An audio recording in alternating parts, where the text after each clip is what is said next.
I have nothing to ask them at the moment. I should leave them alone.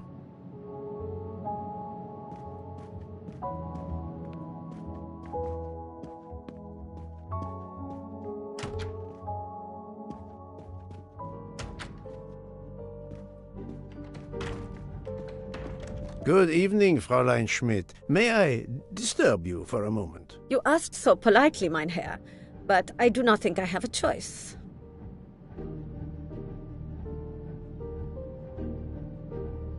I wanted to let you know that your roommate, Mademoiselle Locke, is awake. Ah, yes, I'm glad to hear that. I was worried about her. Did she tell you what had happened to her?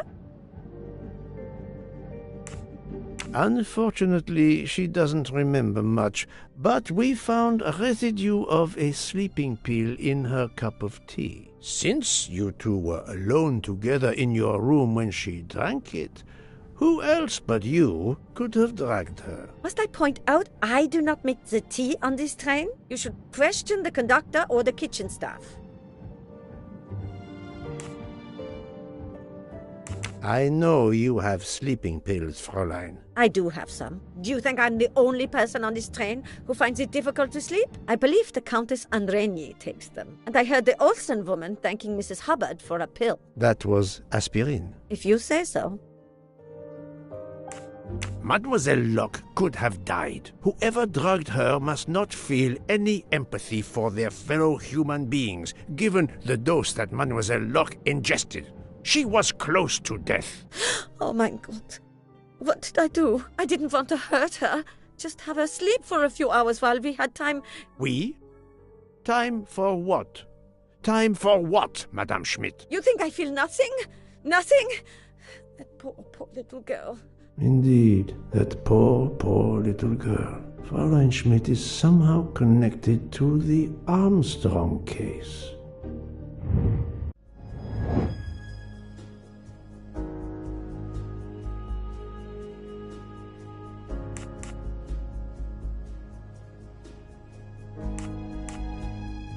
I do not think that's the right answer.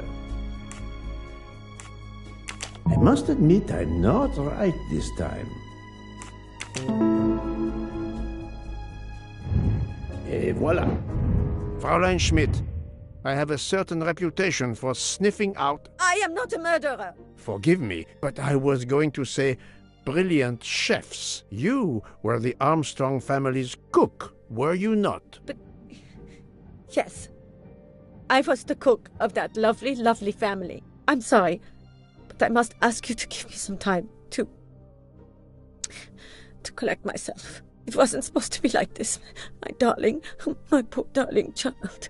I will give you that time, Fräulein. You have given me much more in exchange. I must check in with my other suspects to make certain I have all the pieces of the puzzle in my possession.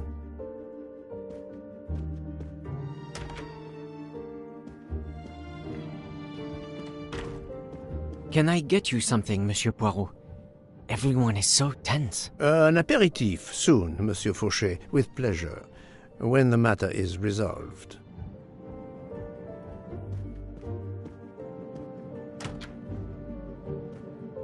Jean, you've mixed everything up again. Oh, I can't find the coffee liqueur for tonight's dessert.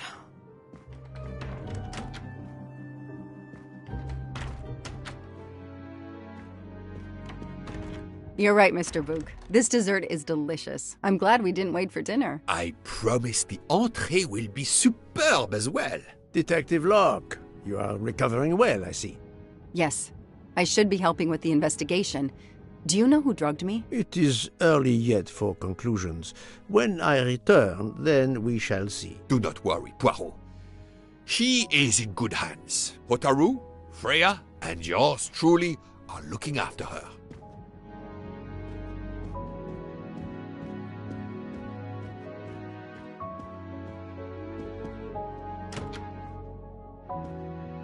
Not now! Not now! I have a dinner to prepare. Would you interrupt Michelangelo or Da Vinci?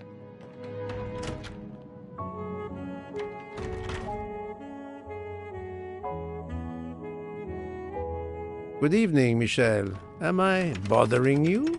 You seem stressed. With everything that's going on, I must admit, it's difficult to be relaxed. Of course, I understand. Especially since we know that Detective Locke's tea was drugged before it was served to her. Detective? Come now, Michel. Surely you would have taken the opportunity to search her things and found her badge. Luckily, she woke up and was finally able to tell us her story. Otaru boiled the water, Jean made the tea. I just brought it. Sir, it could have been any of the staff. Your defense is to accuse others?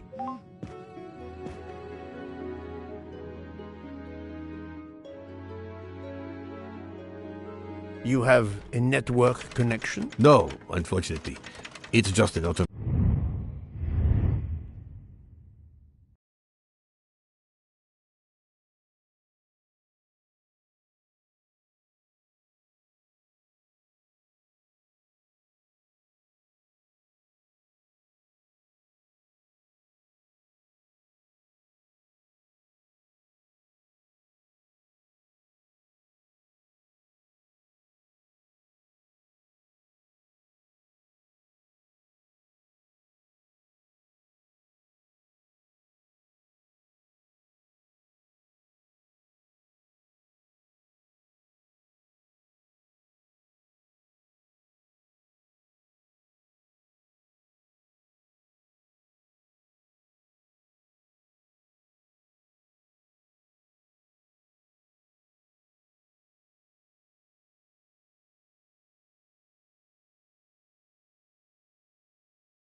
automatic reminder to pay my rent. I always forget, and my landlord complains. Pierre Michel had to be involved in the murder. The drugged tea, his post at the end of the hall, and now I know why I know more than one of those people on the stream.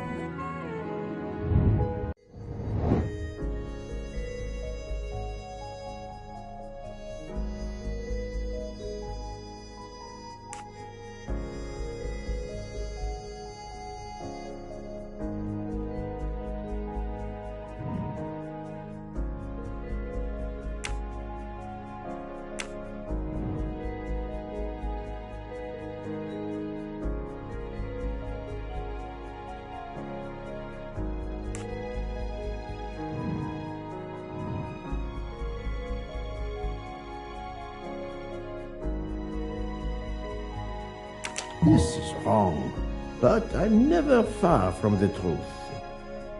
Adequate.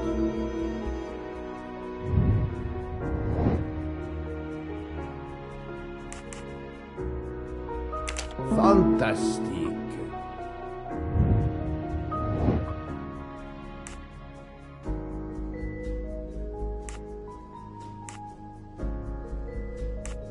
Brilliant.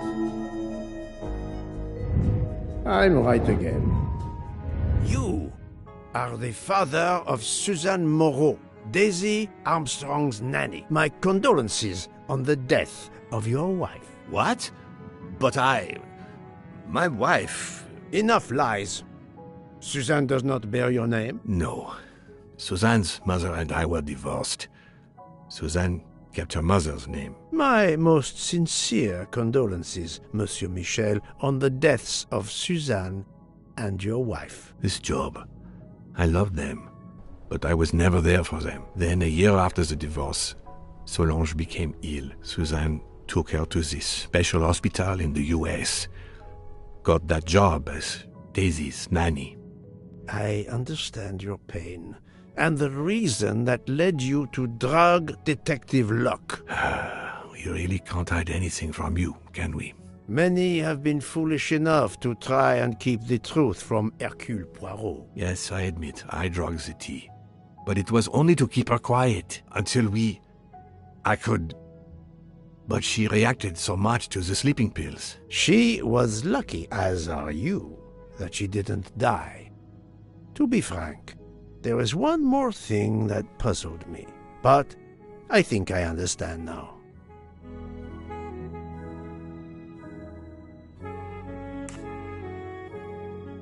Monsieur Hardman was Suzanne's fiancé. Huh. I have the impression my whole life to you is an open book. Yes, Cyrus was my daughter's fiancé.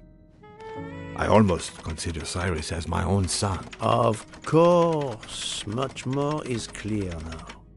I have been patient long enough. It is time to go and see what all the commotion is next door.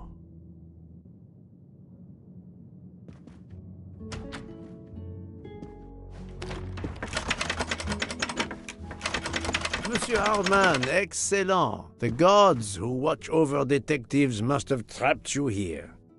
Why didn't they watch over me?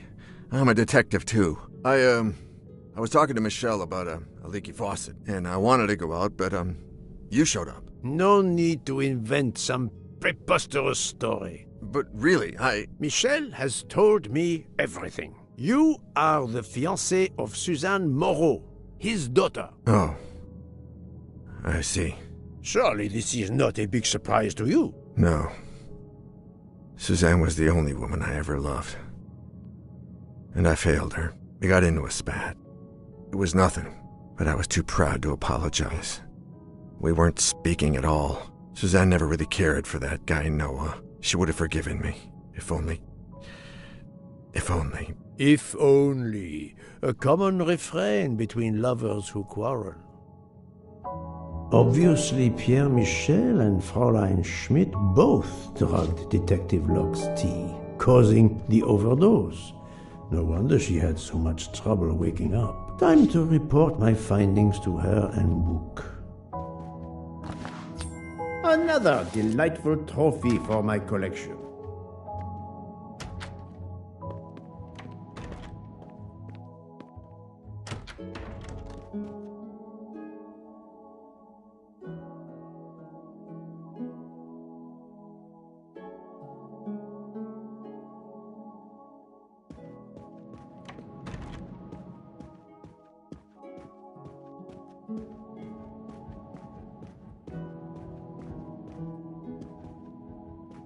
So, my friend, tell me, you have something new? Mademoiselle Locke, I know who drugged you. Fräulein Schmidt and our conductor Pierre Michel both admitted putting sleeping pills into your tea. This explains your overdose. They are relieved you are recovering. Michel drugged a passenger? On behalf of the company, I offer my apologies to you, Mademoiselle Locke. Michel will answer for this outrage. Both of them? I was pretty sure about Fräulein Schmidt, but I admit that I did not suspect the conductor. I have uncovered multiple connections with the Armstrong case. Pierre Michel is the father of Suzanne Moreau, little Daisy's nanny, and Monsieur Hardman was Suzanne's fiancé. As for Hildegard Schmidt, she was the cook of the Armstrong family. What a coincidence, don't you think? But it's incredible! What are the odds that so many people linked to that tragic affair ended up on the same train? About the same as you winning the lottery, my friend. I wasn't the officer who interviewed Fraulein Schmidt back then, so she couldn't recognize me here on the train. How could they know who I was? There were other passengers who might have. Or she may have seen you when you visited the Armstrong home. It is now clear to me that some of the clues to this elaborate plot were staged for my benefit.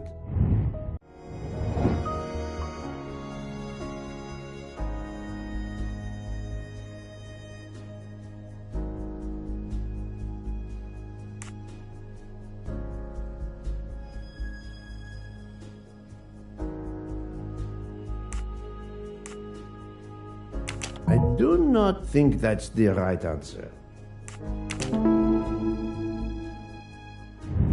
That's the right answer. Some clues and information collected so far could lead to a hypothesis.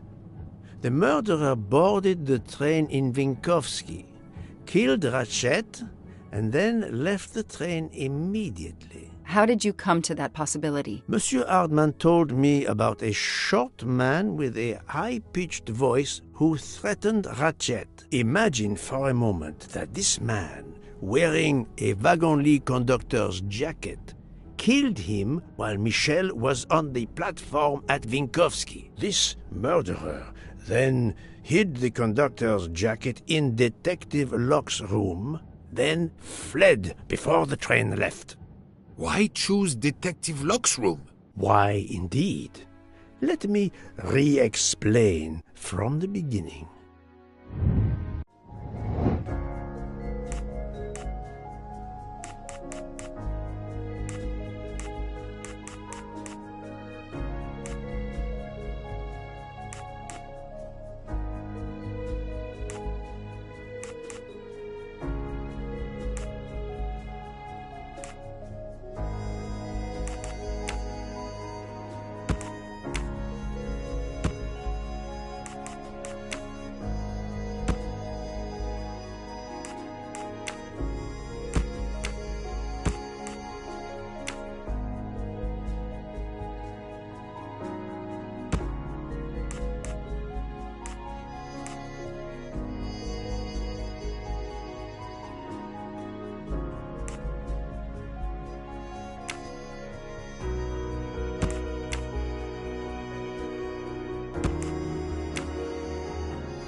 Think, Poirot. That is not a good answer.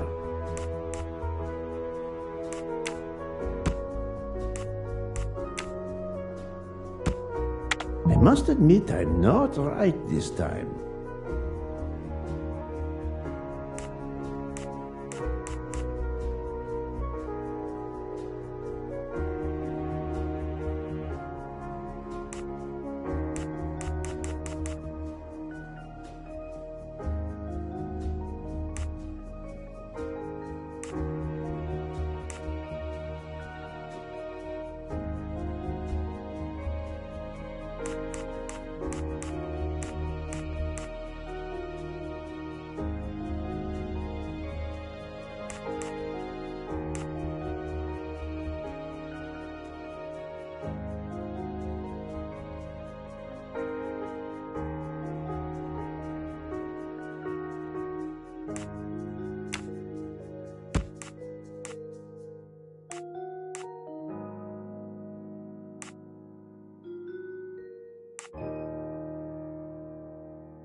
Et voilà.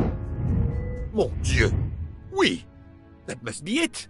Everything fits so well! It fits too well, my friend. Other clues lead to a second hypothesis, much more plausible.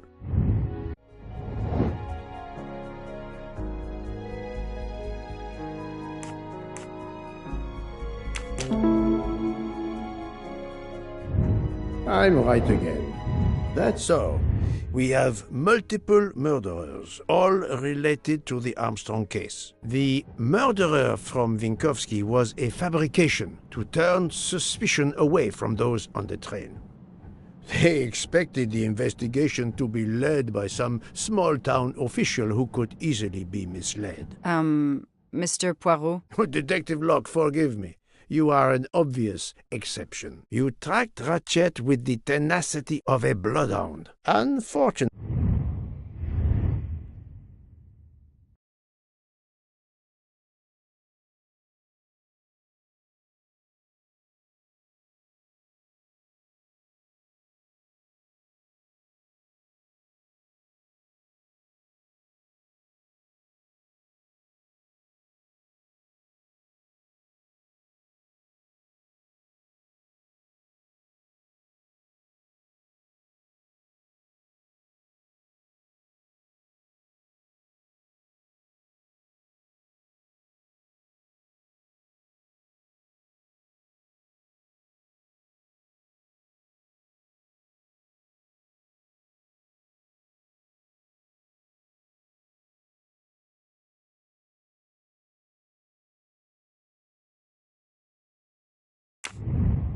For the kill they had, and I say this with all modesty, the world's greatest detective, Hercule Poirot, dropped into the midst of their meticulous planning. Multiple murderers? Multiple detectives? Poirot, please take pity on me. Who is linked to this case, and who is not? My poor friend, I have gone speeding out of the station without you. I will continue.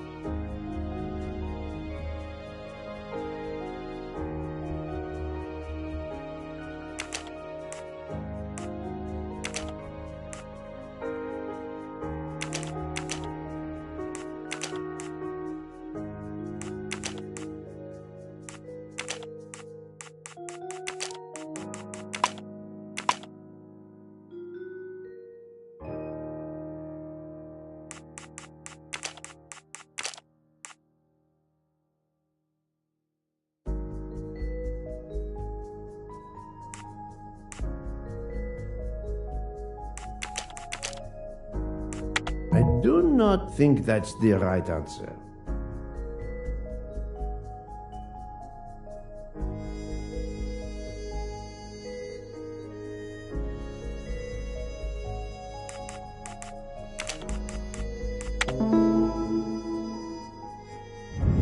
That's the right answer.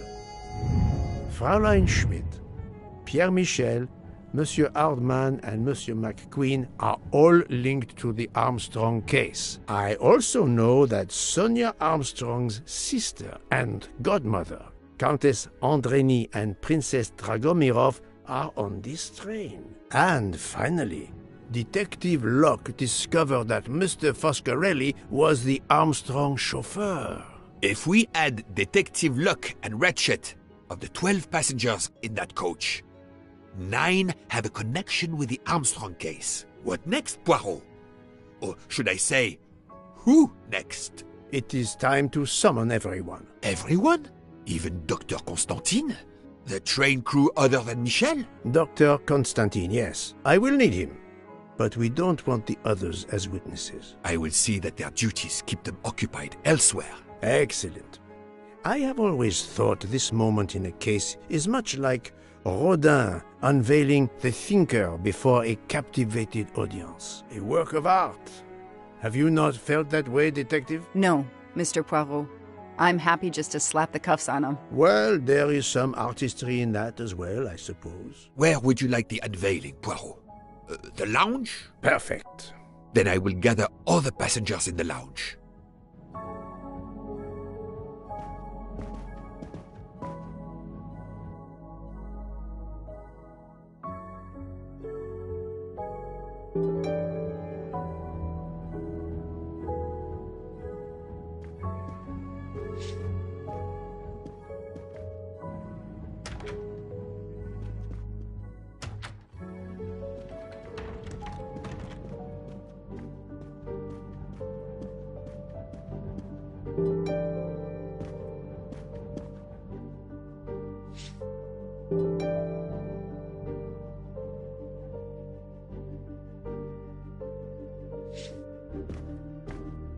Monsieur Bouc, are the train crew locked in their quarters? Yes, they are.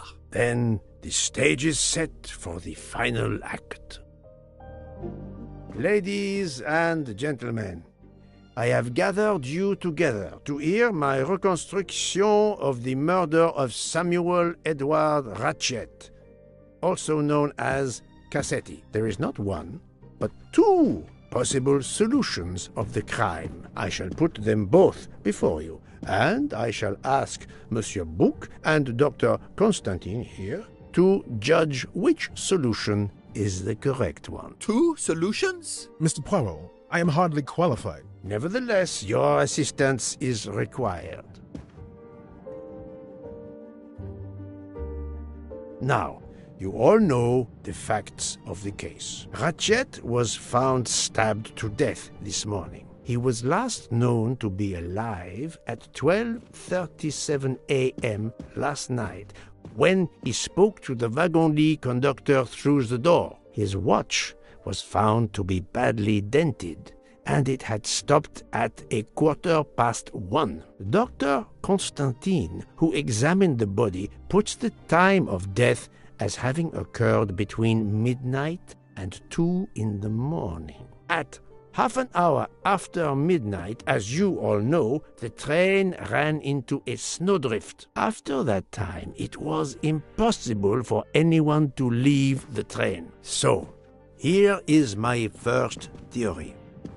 The enemy, as Ratchet expected, joined the train at Vinkovsky by the door left open by Captain Arbuthnot and Monsieur McQueen, who had just descended to the platform. He was equipped with a wagon-lit jacket, which he wore over his ordinary clothes, and a pass key which enabled him to gain access to Ratchet's compartment in spite of the doors being locked. Ratchet was under the influence of a sleeping draught. This man stabbed him with great ferocity, 12 wounds in all. He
He left the compartment through the communicating door to Madame Hubbard's compartment. Yes, that's so.